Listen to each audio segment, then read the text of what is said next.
Dice así la palabra del Señor. Salieron Jesús y sus discípulos por las aldeas de Cesarea de Filipo, y en el camino preguntó a sus discípulos diciéndoles: ¿quién dicen los hombres que soy yo? Ellos respondieron: unos Juan el Bautista, otros Elías y otros alguno de los profetas. Entonces él les dijo: ¿y vosotros quién decís que soy yo? Respondiendo Pedro le dijo: tú eres el Cristo. Pero él les mandó que no dijesen esto de él a ninguno. Vamos a orar. Bendito Rey,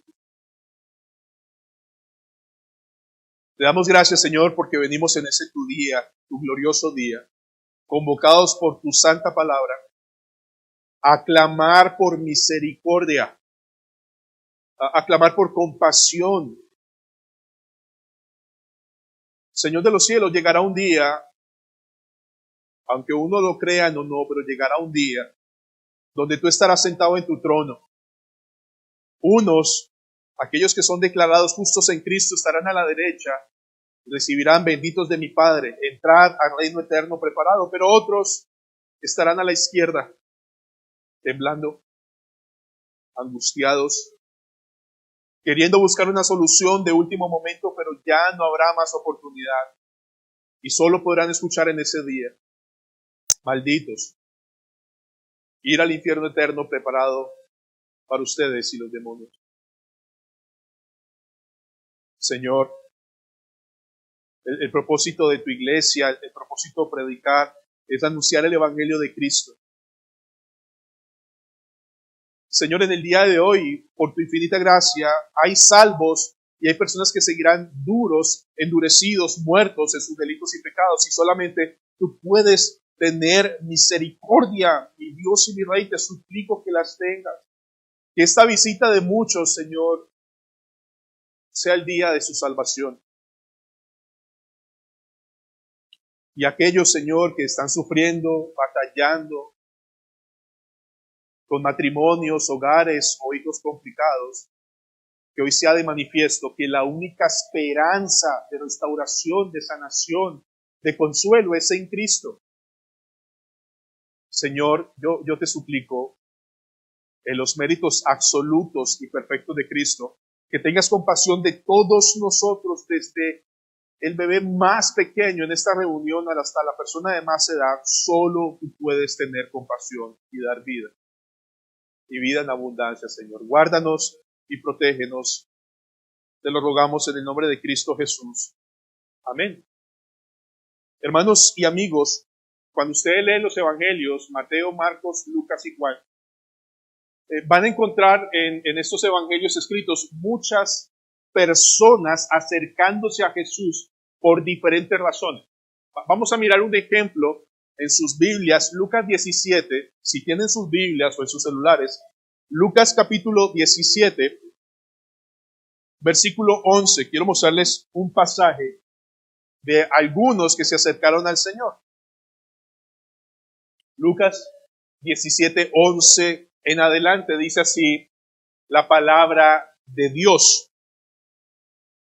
Yendo Jesús a Jerusalén, pasaba entre Samaria y Galilea, y al entrar en una aldea, le salieron al encuentro 10 hombres leprosos, los cuales se pararon de lejos, y escuchen verso 13, y alzaron la voz. Ellos clamaron o gritaron diciendo, Jesús, Maestro, ten misericordia de nosotros. 10 hombres están clamando por misericordia y reconocen a Jesús como un maestro. Verso 14, cuando él los vio, les dijo, id, mostraos a los sacerdotes. Y aconteció que mientras iban, fueron limpiados. Es decir, que mientras iban, el Señor les sanó, les quitó su lepra. Verso 15, entonces uno de ellos, viendo que había sido sanado, volvió glorificando a Dios a gran voz. 16, y se postró rostro en tierra a sus pies, dándole gracias, y este era samaritano. Respondiendo Jesús dijo, ¿no son 10 los que fueron limpiados? Y los 9, ¿dónde están? No hubo quien volviese y diese gloria a Dios sino este extranjero. Y le dijo, levántate, vete, tu fe te ha salvado. Ahora, hermanos, digo bien interesante, hay 10 hombres con palabras correctas en su boca. Señor, ten misericordia, y llaman a Jesús como maestro. Ellos tienen un problema serio que es lepra. Espero que ustedes sepan que es lepra.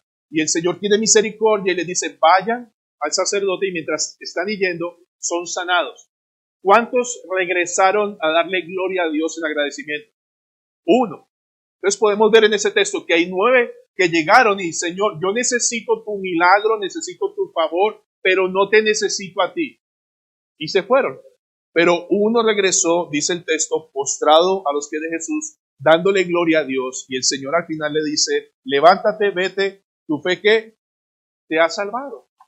Y es posible, a todos los que estamos aquí, que esto siga sucediendo hoy día, que personas se acerquen a Jesús por todas las motivaciones que quieran, menos por Él mismo.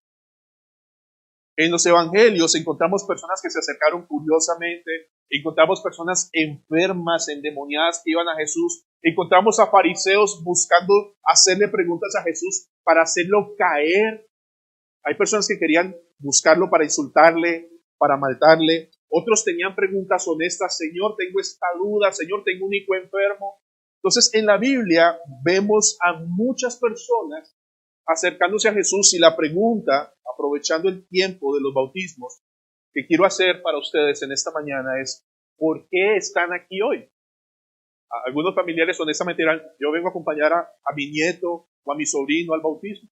Pero déjenme hacerle la pregunta a ustedes también, ¿por qué están aquí hoy? No fue casualidad. ¿Por qué están aquí? ¿Por qué quieren conocer a Jesús? ¿Por qué quieren hablar con Jesús? ¿Por qué quieren acercarse a Jesús? Y solamente Dios conoce las genuinas motivaciones, porque recuerden, habían 10 leprosos y decían, Maestro, Jesús.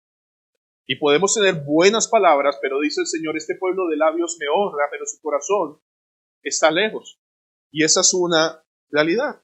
Ahora, mis hermanos, en el pasaje de Marcos 8, 27 al 30, es un pasaje que vamos a ver donde el Señor examina las convicciones de sus discípulos. Él le dice, ¿qué dice la gente que soy? Y luego él pregunta, ¿quién dicen ustedes que yo soy? Ahora, Marcos, capítulo 8, obviamente pertenece al Evangelio según San Marcos, y el Evangelio según San Marcos tiene un propósito principal, que es exaltar a Cristo como hombre, como discípulo de Dios, es decir, sometido a la palabra de Dios, y está diseñado para traer por escrito el testimonio de la vida, muerte y resurrección del Señor Jesús. O sea, finalmente cuando leemos Marcos, el propósito es resaltar la grandeza y la gloria de Cristo y el maravilloso y glorioso Evangelio. Marcos 8, 27, ese mismo pasaje se encuentra en Mateo 16 y en Lucas. O sea, esta historia que vamos a estudiar hoy se encuentra en 3 de los 4 evangelios. En sus Biblias, hermanos y amigos, Marcos 8, 27. Y vamos a ver los detalles en el texto. Marcos 8, 27 dice, salieron Jesús y sus discípulos por las aldeas de Cesarea de Filipo. Y en el camino preguntó a sus discípulos diciéndoles, ¿quién dicen los hombres que soy yo? Ahora, el Señor en este momento, antes de Marcos 8, 27, atrasito, Él está en Betsaida. Él está ubicado en la región de Betsaida, y Betsaida está como en la parte norte del mar de Galilea. Si alguien tiene buena posición geográfica, estamos ahí. Y entonces el Señor está en Betsaida, arriba del mar de Galilea, y Él se dispone a ir a Cesarea de Filipo, que es un lugar más hacia el norte, ¿de acuerdo? Él va a ir a predicar el Evangelio a unas ciudades. Ahora, mis hermanos, traté de hacer los cálculos de Betsaida a esas aldeas, y en un mapa normal, en Google Maps, me dice que son más o menos 42 horas caminando, pero no cualquier 42 horas. Eso hay montaña, de hecho hay lugares que tienen nieve en este lugar. Pero son 42 horas, más o menos 198 kilómetros. Hermanos, si es más o menos, no es relevante. Lo que quiero traer su atención es que el Señor está solo con sus discípulos. No hay multitudes buscándolo para nada más. Y están los discípulos con el Señor en una caminata.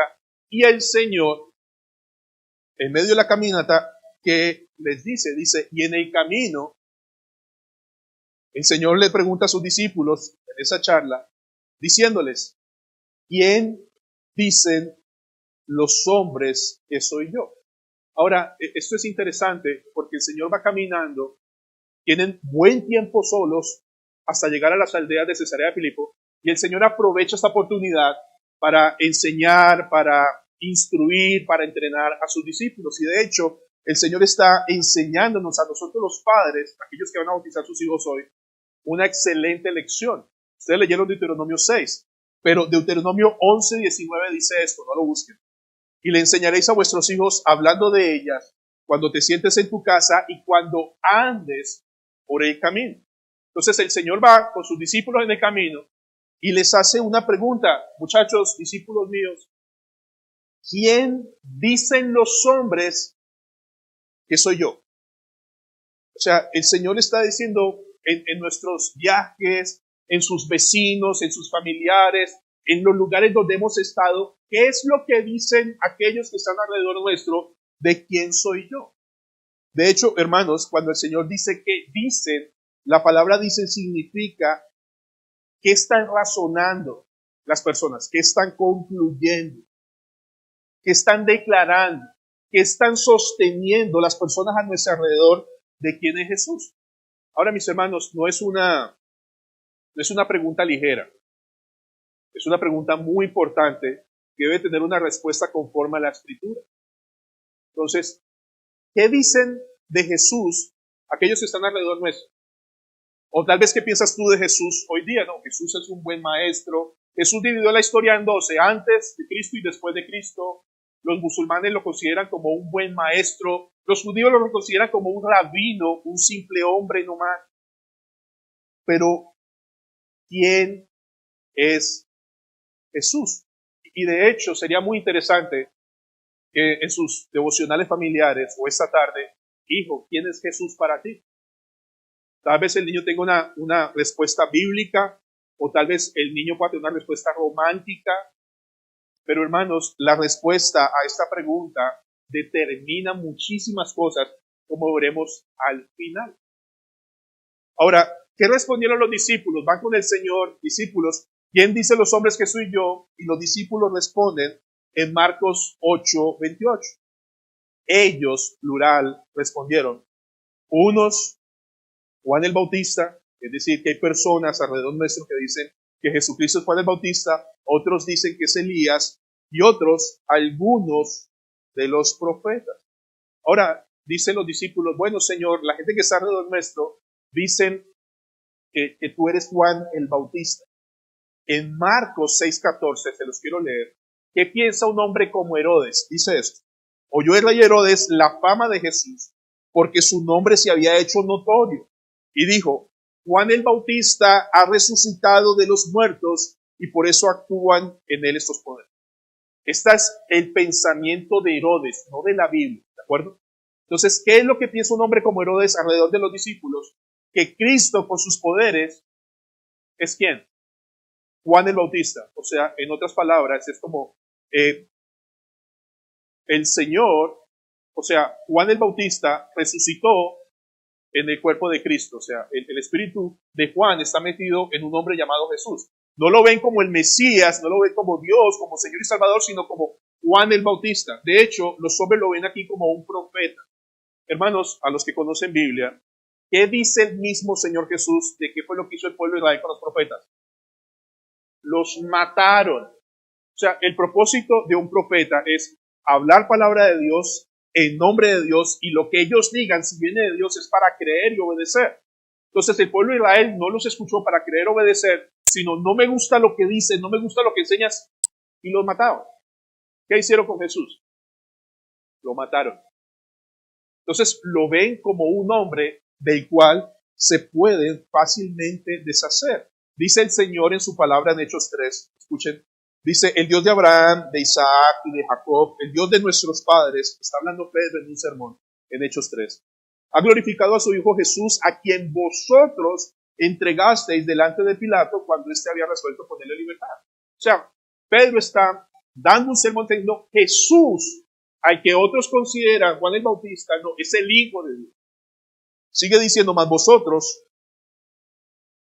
negasteis al santo y al justo y pedisteis que se os diese un homicida, a Barrabás. Versículo 15 de Hechos 3.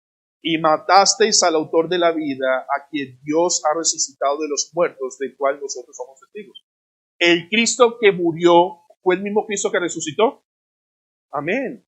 Es así.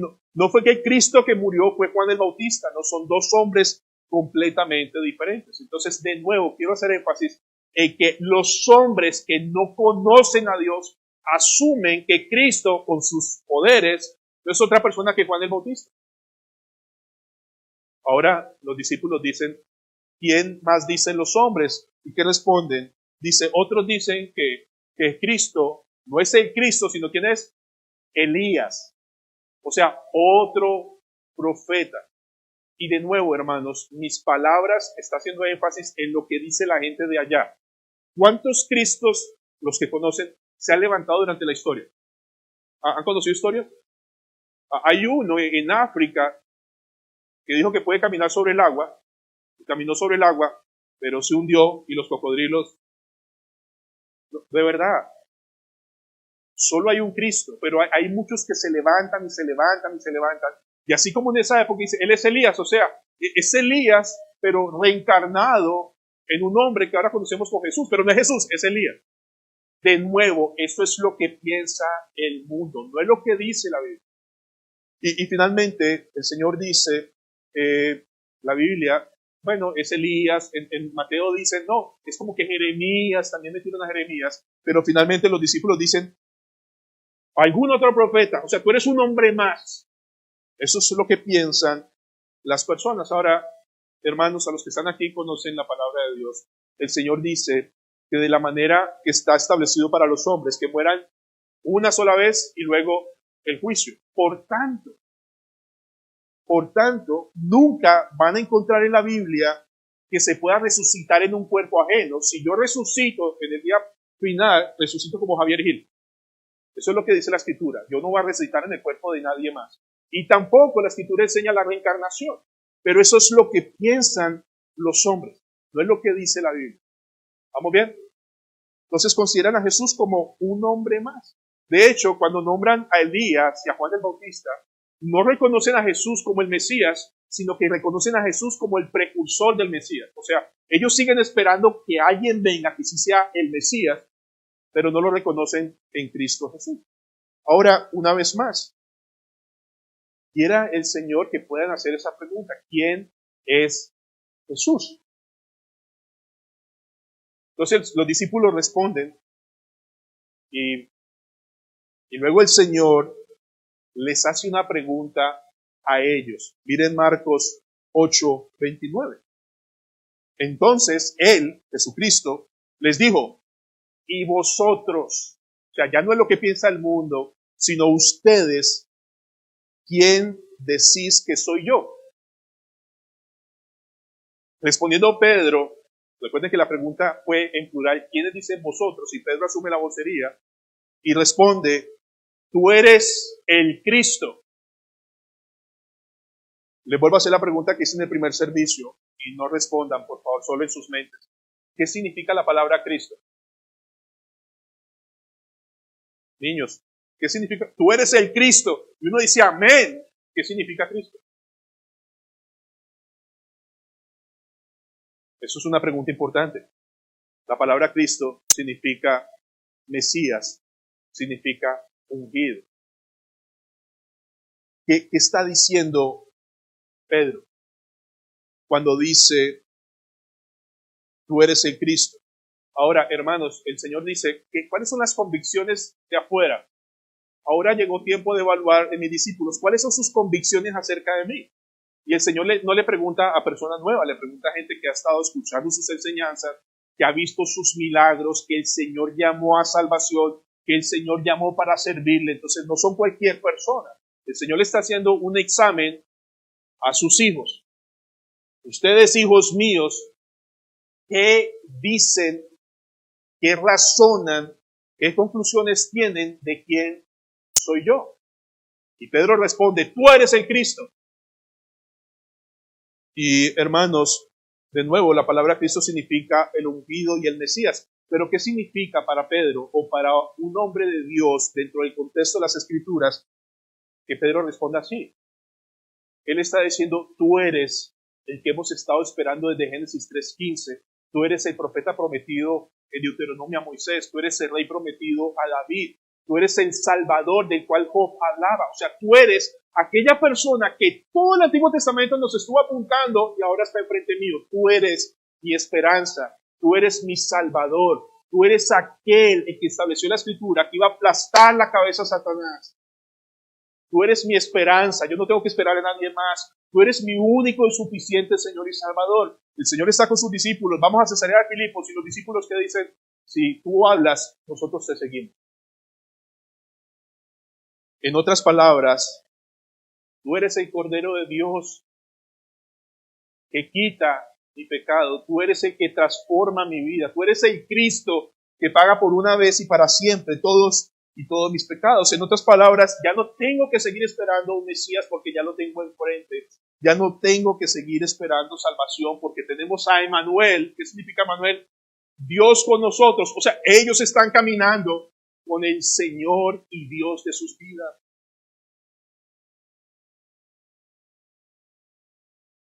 Quiero leerles solamente una profecía que Dios le establece a Moisés y le dice en Deuteronomio 18, el Señor le dice a Moisés, profeta en medio de ti, de tus hermanos como yo, te levantará Jehová tu Dios, a él oiréis. El Señor le dice a Moisés, voy a levantar un profeta en medio tuyo y a él van a tener que oír, conforme a todo lo que pediste a Jehová tu Dios en Horeb en el día de la asamblea, diciendo, no vuelva yo a oír la voz de mi Dios, ni vea yo más este gran fuego para que no muera. Y Jehová me dijo, han hablado bien en lo que han dicho. Profeta les levantaré en medio de sus hermanos, como tú, y pondré mis palabras en su boca. Él las hablará todo lo que yo le mandare. Y escuchen esto, mas a cualquiera que no oyere mis palabras, que él hablara en mi nombre, el Señor dice, yo le voy a pedir cuenta. El Señor le dice a Moisés, yo voy a levantar a un profeta. Él va a hablar todo lo que yo le mande. Y voy a pedirle cuentas a aquellos que lo escuchen de su respuesta a él como profeta. En Hechos capítulo 3, pero os quiero leer, está la confirmación de esta profecía. En Hechos 3 dice, porque Moisés dijo a los padres, es una predicación de Pedro nuevamente, Moisés dijo a los padres, el Señor vuestro Dios os levantará profeta entre vuestros hermanos como a mí. A él oiréis en todas las cosas que os hable. Y toda alma que no oiga aquel profeta será desarraigada del pueblo. Y todos los profetas desde Samuel en adelante, cuantos han hablado, también han anunciado estos días. Vosotros sois los hijos de los profetas, del pacto que Dios hizo con nuestros padres, diciendo a Abraham, en tus simientes serán benditas todas las naciones de la tierra. Ahora escuchen, a vosotros primeramente Dios, levantando a su Hijo, lo envió para que os bendijese, a fin de que cada uno se convierta de su maldad. Entonces, cuando Pedro dice, tú eres el Cristo, todo esto y muchísimo más encierra. Ahora viene la pregunta más importante. ¿Cómo Pedro supo semejante verdad? ¿Cómo Pedro llegó a una conclusión? ¿Cómo Pedro está razonando de esta manera? Para ello, mis hermanos, vamos a leer el pasaje paralelo en Mateo. Mateo capítulo 16, si tienen la amabilidad. Mateo 16:15. Vamos a leer y a encontrar la razón de la cual Pedro entiende y razona que Cristo es quien dice ser. Mateo 16:15 dice, y él les dijo, ¿y vosotros quién decís que soy yo? Verso 16. Respondiendo Simón Pedro dijo, tú eres el Cristo, el Hijo del Dios viviente. Ahora el Señor le responde, verso 17. Entonces le respondió Jesús, bienaventurado eres Simón, hijo de Jonás, porque no te lo reveló carne ni sangre, sino mi Padre que está en los cielos. Ahora es importante para mí y para ustedes también entender la respuesta de nuestro Cristo a Pedro. Pedro responde, tú eres el Cristo, el Hijo de Dios viviente. Y el Señor le responde primero, Pedro, bienaventurado eres. Significa, eres muy bendecido, supremamente dichoso, porque tú estás gozando del favor de la gracia de Dios en tu vida. Eso significa bienaventurado eres. Ahora, le dice Pedro, tú eres supremamente dichoso. Ahora veamos por qué. ¿Cómo lo llama? No le llama Pedro, le llama Simón, hijo de Jonás. El Señor le llama a Pedro como su original nombre, Simón, hijo de Jonás. En otras palabras, el Señor está diciendo, tú eres tan feliz, tú eres bienaventurado, estás gozando de la gracia de Dios, pero recuerda que tú eres un simple hombre con un padre humano. O sea, déjenme seguir la línea de pensamiento. Le recuerda, tú eres una criatura. Tú eres un hombre normal como cualquier otro. Tú eres un padre y eres una creación. Ahora, ¿por qué les digo esto? Miren, el siguiente texto dice, perdónenme, me regreso un poco. La razón para que tú sepas que yo soy el Cristo no fue porque te fue revelado por carne y sangre. O sea, el Señor dice, tú eres un hombre común y corriente, y la razón de que tú sepas que yo soy el Cristo no fue porque fue revelado por carne y sangre. ¿Qué significa? En palabras más castizas, no fue porque tú no fue por tu inteligencia, no fue porque tú razonaste, no fue porque tu papá te levantó como un buen judío, no fue por una tradición familiar, no fue por tu nivel de educación, no fue por la sinagoga donde fuiste, no fue porque fuiste judío. No hay absolutamente ninguna razón que Pedro, Simón hijo de Jonás, como un mero hombre pueda llegar a tan sublime verdad. No te lo reveló carne ni sangre. No hay ser humano en este mundo que te pueda hacer entender que Cristo es quien dice ser. Él es el Cristo. Ahora, la pregunta es entonces, ¿cómo el apóstol Pedro llegó a esa increíble conclusión? Sigamos leyendo.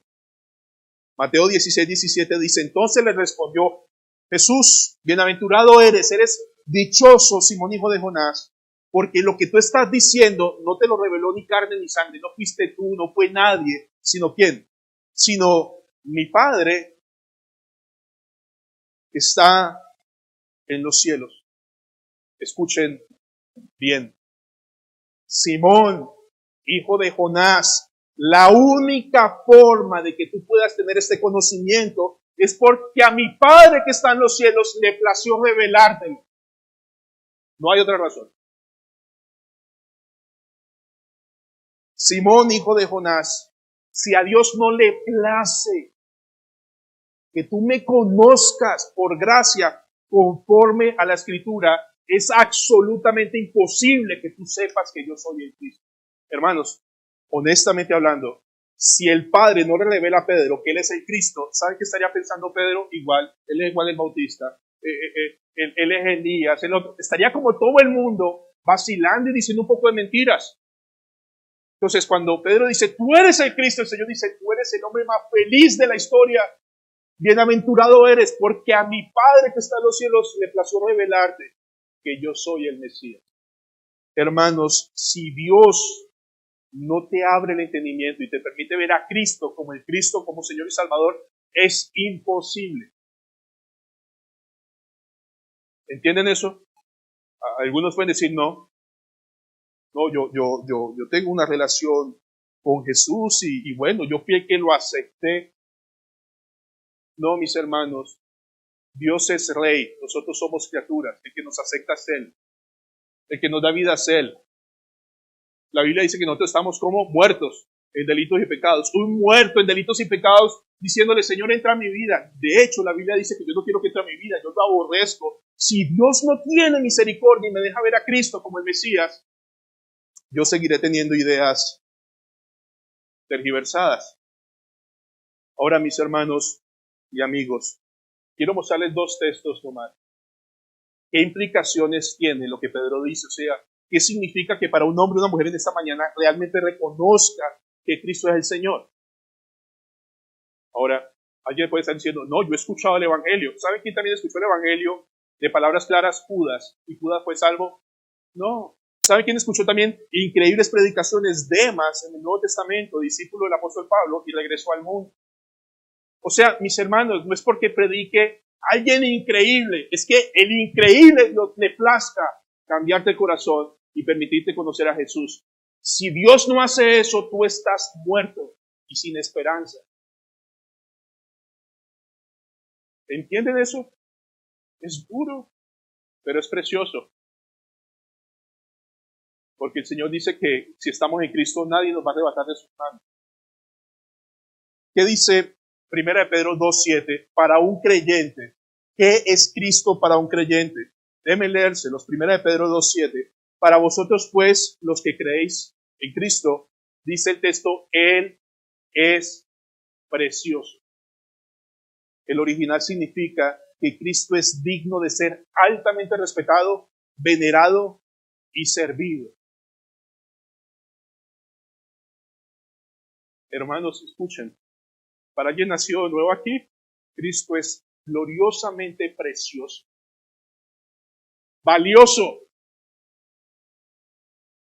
El hermano Beani en el primer servicio decía, algunos consideran hacer devocionales a sus hijos una carga, presentarle al único que le puede cambiar la vida a mis hijos una vez y para siempre y llevarlo para la eternidad. Una carga, bueno, es una carga para los muertos. Para los vivos, Cristo es precioso, glorioso. Señor, ¿qué quieres que haga? Discípulos míos, vamos a ir a Cesarea de Filipo. Señor, eso está como a 200 kilómetros. ¿Qué hubiéramos dicho nosotros?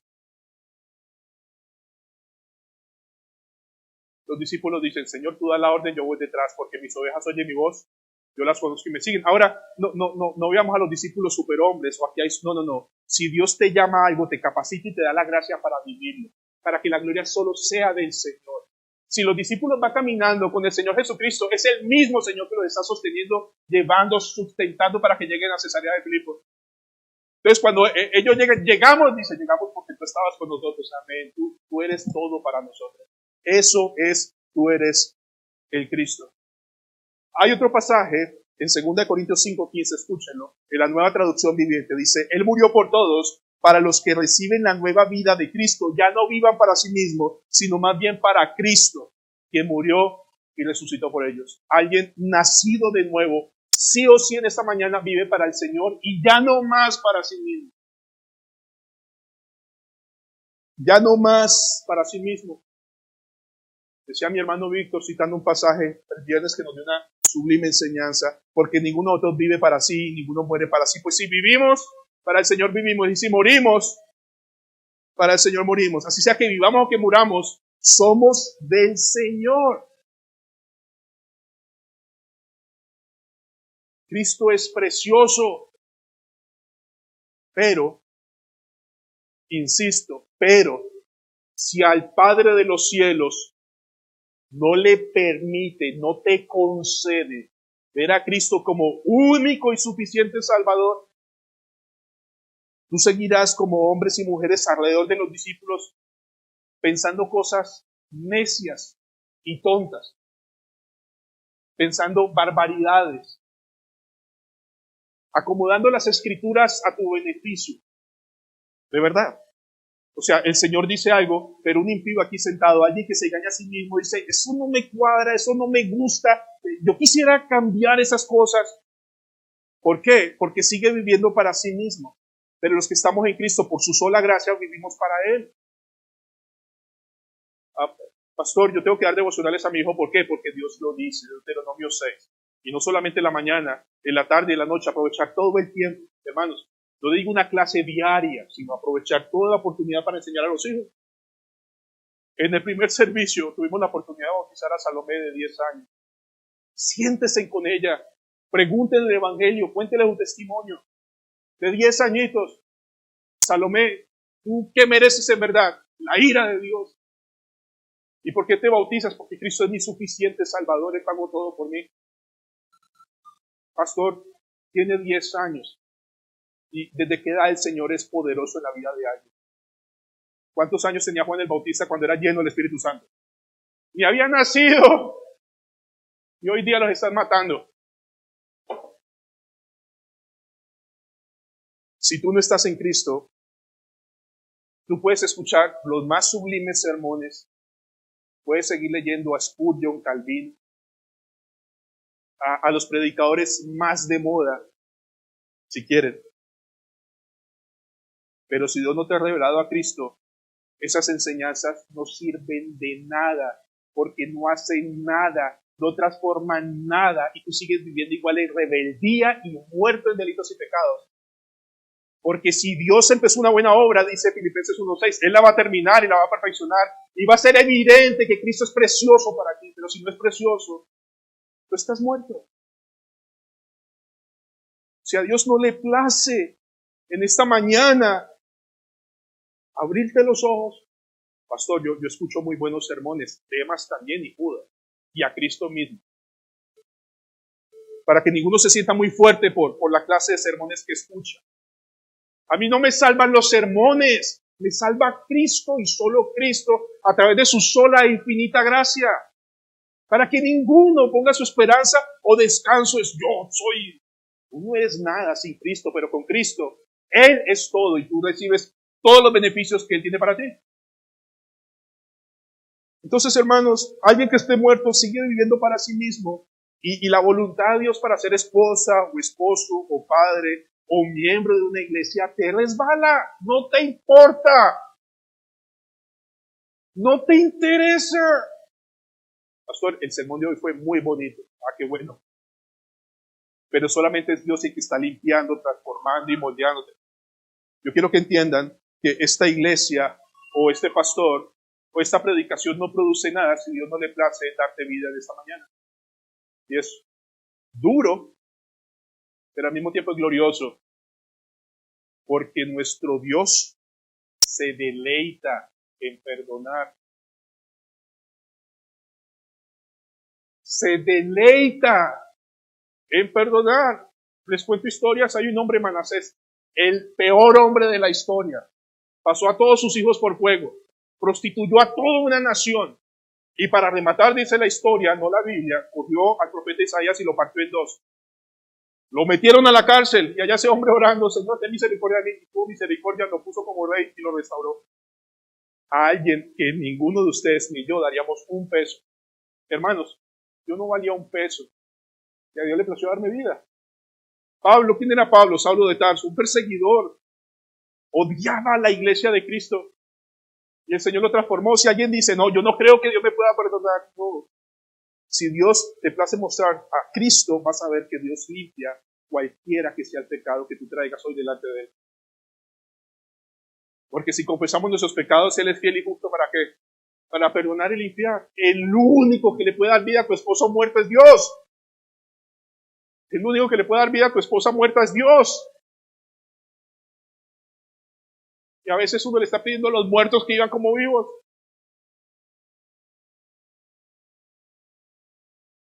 Hermanos, para los hijos de Dios, a los que aman a Cristo, la voluntad de Dios ahora mismo es buena, agradable y perfecta.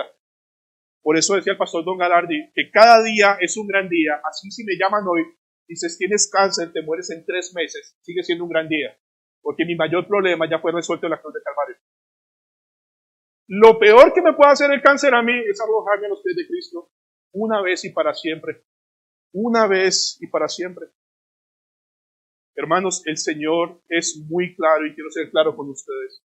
Lucas capítulo 6, versículo 46 en adelante, en labios de nuestro Señor Jesucristo. Lucas 6, 46. ¿Por qué me llamáis Señor, Señor, y no hacéis lo que yo digo? Es sencillo de entender. ¿Por qué ustedes me llaman Señor, Señor, y viven como si yo no les diera mandatos? En Cali, en el contexto en Cali y en muchas partes de Colombia, hay muchas madres que dicen o piensan, Pastor, mi hijo como a los 15 años recibió al Señor en su corazón. Ahorita es un borracho drogadicto perdido en el mundo, pero él es salvo. Y muchos tienen un contexto de Cristo como Salvador, pero no como Señor. Hermanos, cuando Cristo salva a alguien, lo salva como Salvador y como Señor. Por eso el Señor dice, mis ovejas oyen mi voz, yo las conozco y me siguen. Dios nos permite oír su voz y nos da su gracia para seguir su voz. Si alguien piensa, no, yo soy creyente y yo amo a Jesús, pero vive como se le da la gana, como si no tuviera un Señor dando órdenes, ¿qué dice el Señor? Una vez más, ¿por qué me llamas Señor, Señor y no haces todo lo que yo os digo? Dice el Señor en su palabra, 47, todo aquel que viene a mí y oye mis palabras y qué, y las hace, os indicaré a quién es semejante. El Señor está diciendo, mira, en otras palabras, aquellos que son preciosos, que consideran que Cristo es precioso, oyen su palabra y las hacen, y no perfectamente, porque algunos, pastor, usted está predicando obras. No, yo estoy predicando la vida de un ser vivo en Cristo Jesús por su infinita gracia. Puede escuchar la voz, seguir la voz de Dios, y cuando falla se levanta, y el mismo Cristo que le falló, lo perdona y lo levanta. Mis ovejas oyen mi voz, yo las conozco y me siguen. Todo aquel que viene a mí y oye mis palabras y las hace, os indicaré a quién es semejante. Escuchen, 48. Semejantes al hombre que al edificar una casa, cavó y ahondó y puso el fundamento sobre la roca. Ahora, yo sé que es muy fácil pensar el fundamento de la roca es Cristo y está bien, pero el fundamento aquí es que están oyendo y están haciendo. A eso se refiere. Ahora, Cristo es nuestra roca, pero aquí el fundamento es que están oyendo y están haciendo. Y cuando vino una inundación, el río dio con ímpetu contra aquella casa, pero no la pudo mover porque estaba fundada, establecida, arraigada sobre la roca. Ahora, de paso, hermanos y amigos, el texto nos enseña que la vida de creyentes no es perfecta. Van a venir inundaciones, van a venir golpes, van a haber situaciones difíciles, pero no van a derrumbar, no van a tumbar, no va a ser que un creyente pierda su salvación, sino lo va a hacer para bien. Porque a los que amamos a Dios, todo ayuda bien. Pero, dice el Señor, más, 49, el que oyó y no hizo. Semejante es al hombre que edificó una casa sobre tierra, sin fundamento, contra el cual el río dio con ímpetu, y luego cayó y fue grande la ruina de aquella casa.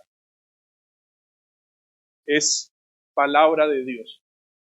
El Señor está diciendo, aquí es la forma como viven mis hijos, aquí esa es la forma como piensan que son mis hijos porque dice el Señor, pero no son mis hijos. Y la ruina es eterna. Hermanos, ¿qué fue hacer el Señor en Cesarea de Filipos? A predicar el Evangelio. El Señor fue a Cesarea de Filipos no a buscar lo perfecto porque no hay, sino fue a predicarle a pecadores muertos en sus delitos y pecados, por naturaleza, por convicción. Amigos que están aquí, no hay ninguno aquí que no esté lidiando con el pecado y que el pecado no le haya hecho daño en su vida, no le haya destrozado, de hecho se la está destrozando ahora mismo. Divorcios, maltratos, hijos en rebeldía. Hay muchas cosas por consecuencia del pecado. No estoy diciendo que el creyente no sufra eso, pero hay muchas cosas. Y las consecuencias del pecado delante de un Dios santo es la muerte, y no solamente la muerte física, espiritual, sino espera al infierno. Y no hay manera alguna que tú le puedas ofrecer algo a Dios para salvarte. Alguien dice, pastor, yo le abro mi corazón. ¿Y de qué está lleno tu corazón? ¿Qué dice Marcos 7:21? De pornografía, de adulterio, de fornicación, de malas palabras. La única forma de que Dios venga a morar en tu corazón es que Él te lo cambie, te dé un corazón de carne y te quite de piedra para que Él pueda morar en un lugar que Él mismo crea para su gloria. Entonces, el Señor va a Cesarea de Filipos y dice, Señor, ¿tú a qué vienes si nos estás diciendo que estamos bajo condenación? Dice, sí, pero mi Padre quiere mostrar amor hacia ustedes, hacia mí. Borrachos, mujeriegos, abortistas también, drogadictos. Aquí hay una lista grande, incluyéndome. Pero se dice, yo quiero mostrarte mi amor. No entiendo. Mis hermanos, eso es lo glorioso, que el Señor lo hace por amor del mismo, no por amor a ti. Y el Señor dice, voy a enviar a mi Hijo a que Él viva la vida perfecta que tú no puedes vivir y que nunca jamás podamos vivir. Y Él vive una vida de perfecta obediencia de tal manera que cuando llega a la cruz, llega convertido, hecho por causa de su vida perfecta obediencia en el Cordero de Dios que quita el pecado del mundo. Y cuando va a la cruz, el Señor dice, ¿cuáles son los escogidos? Ahí está Gonzalo, y está Martica, y está Daniela. Señor, deme todas las miserias de ellos tres. Todas, démelas. Las que solo ellos tres conocen y yo y el Señor, que son innombrables. Y el Señor dice, castígame a mí por lo que merecen ellos. Castígame, derrama toda la ira eterna que merecían ellos en el infierno, derrámala sobre mí en la cruz del Calvario. Derrámala. Trátame a mí como el mujeriego, como el borracho, como el abortista, como el adúltero que fuera. Mátame a mí, no los mates a ellos. Pero Señor, no se quede así, por favor, dales a ellos, acredítales a ellos mi vida perfecta de obediencia como hombre. Dásela, Señor, para que cuando ellos crean en mí y tú los veas, tú los vas a ver perfectos y limpios una vez y para siempre. Que cuando lleguen al cielo, decir, Señor, vamos al cielo por obras, pero las obras de Cristo acreditadas a nuestro favor. Y punto. Eso significa para Pedro, ¿quién dice los hombres que soy? Pedro dice, tú eres el Cristo. Eso significa, mis hermanos, y una vez les reitero, Dios se deleita en perdonar. Nadie que el Padre me dé y que venga a mí, le echo fuera. Y de verdad, la única forma que puedas venir a Cristo es que el Señor te convenza de tu pecado y a Dios le plazca abrirte los ojos. Si eso no pasa, tú estás sentado orgulloso y arrogante diciendo, este pastor es un fanfarrón. Me quiere meter miedo. No te preocupes. Tal vez no tengas miedo hoy, pero un día lo vas a tener. Cuando el Señor esté sentado en su trono y vas a querer que las montañas, dice la Biblia, te caigan de encima. Hoy es el día de salvación. Hoy, no mañana, hoy. Hoy es. Y si tú estás seguro en Cristo, eres bienaventurado, dichoso, porque Dios tuvo un acto de misericordia contigo. Y nadie se sienta, yo sí soy, conozco las doctrinas de la gracia y de verdad conozco el Evangelio. Eso todo fue de gracia. Todo que tenemos aquí es un regalo de gracia. Déjame orar por ustedes. Señor y Padre Celestial, solo tú puedes abrir corazones en esta mañana. Señora, en Sarita, en Lucía, en Benjamín, en los niños más pequeños de esta congregación, solo tú puedes dar vida aún a los adultos mayores, ancianos en esta congregación. Solo tú puedes tener misericordia. Y lo único que yo puedo hacer es clamar por compasión. Señor, derrama fe en medio nuestro para que puedan ver tu glorioso evangelio.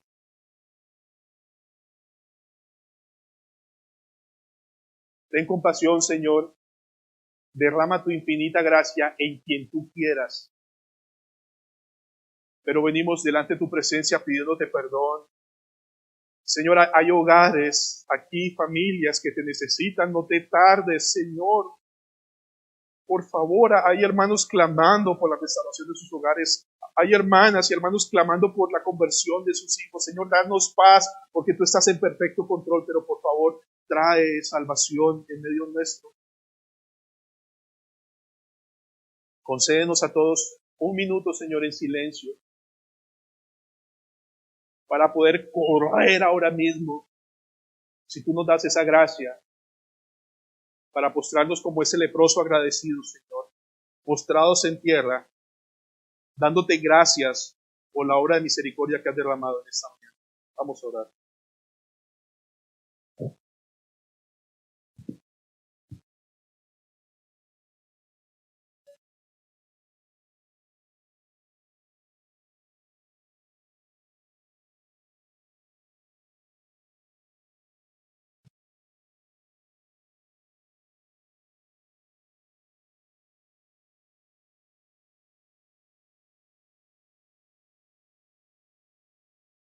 Señor y Dios nuestro,